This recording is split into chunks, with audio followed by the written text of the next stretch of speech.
कहा है कि मैं तुम्हारे कैरेक्टर सुधारने आता हूँ।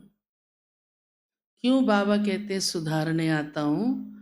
कोई सोच भी सकते हैं हमारे कैरेक्टर क्या खराब है, लेकिन बाबा जो कैरेक्टर हमारा बनाता है वो बहुत ऊंचा, बहुत प्योर, बहुत विकारों से अलग। आज दुनिया में कितने विकार हैं, और कभी क्रोध आ रहा है, कभी मोह आ रहा है, उसके वश कैसे कैसे कर्म हो जाते हैं, तो वो चरित्र कहलाता है। बाबा हमारा चरित्र दैवी बनाता है, तो वो कितना ऊंचा, कितना प्योर है।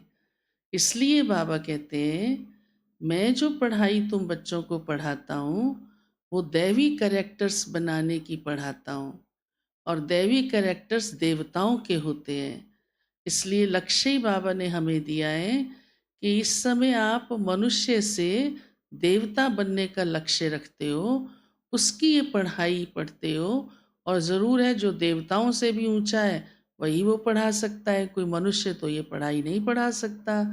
ऐसा बाबा हम बच्चों को पढ़ा करके योग्य बनाते हैं, देवता बनाते हैं।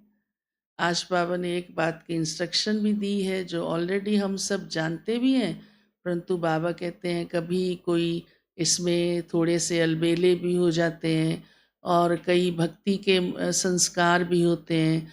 तो वो कौन सी बात बाबा ने आज कही है कि आंखें बंद नहीं करनी है।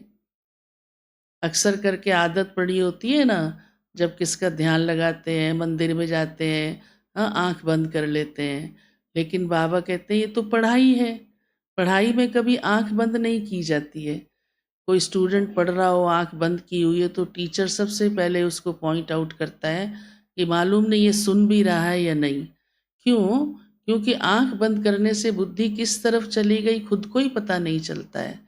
फिर ये तो ईश्वरीय पढ़ाई है, और उसमें हमारा योग का भी सब्जेक्ट है जिसमें हम बाबा को याद करते हैं। तो बाबा ये चाहते हैं कि बच्चों की बुद्धि इधर उधर नहीं भटकनी चाहिए।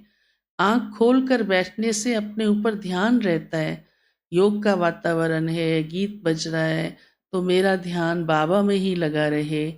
फिर बाबा इसलिए भी कहते हैं ताकि आंख खुली होगी तो हम उस वायुमंडल का भी लाभ ले सकते हैं।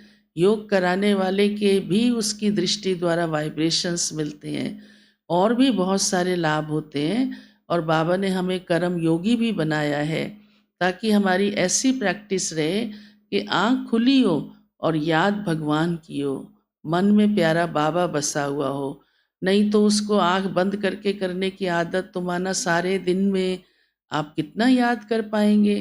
फिर तो आप कहेंगे थोड़ा मैं याद करूं, बैठ जाऊं, आँख बंद कर लूं, तो कितनी देर आपका चार्ट जमा हो पाएगा। बाबा हम बच्चों को कहते हैं चलते फिरते उठते बैठते खाते पीते हाँ मेरी याद रहे, कर्म योगी भी हो, सहज राज योगी भी हो, और बाबा की हर बात महावाक्य बड़े ध्यान से सुनने हैं, अलर्ट होकर बैठना है। तो अलर्टनेस आँख खोल कर आती है, आँख बंद करके नहीं आती है। फिर तो मन का पता ही नहीं चलता, कईयों को तो नींद भी आ जाती है, फिर अचानक खुलती है तो कहते हैं मैं तो विश्राम में शांति में था। वो कोई अंदर की शांति नहीं, वो डिटैच हो गए, नींद कर ली, तो इसलिए।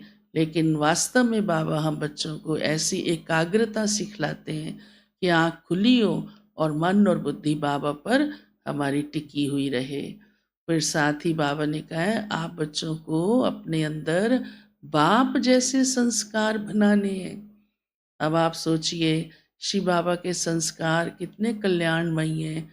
बाबा हम बच्चों का भी कल्याण करते हैं, सभी अपकारियों का उपकार करते हैं। बाबा कितना रहम दिल है, दया का सागर है, कृपालु है। ये महिमा भक्ति में भी कितनी गाते हैं, और सबको इतनी ऊंची पढ़ाई पढ़ाता है, ज्ञान सुनाता है। तो बाबा हम बच्चों से चाहते हैं तुम बच्चों के संस्कार भी वैसे ही होनी चाहिए। और साथ ही बाबा कहते हैं अपना स्वभाव बहुत मीठा बनाओ। मीठा होता है ना स्वभाव, तो खुद भी खुश रहते हैं और दूसरी आत्माएं भी जो आपके संपर्क में आती हैं, हाँ कुछ भी सुनती हैं देखती हैं, तो उन्हें भी खुशी होती है।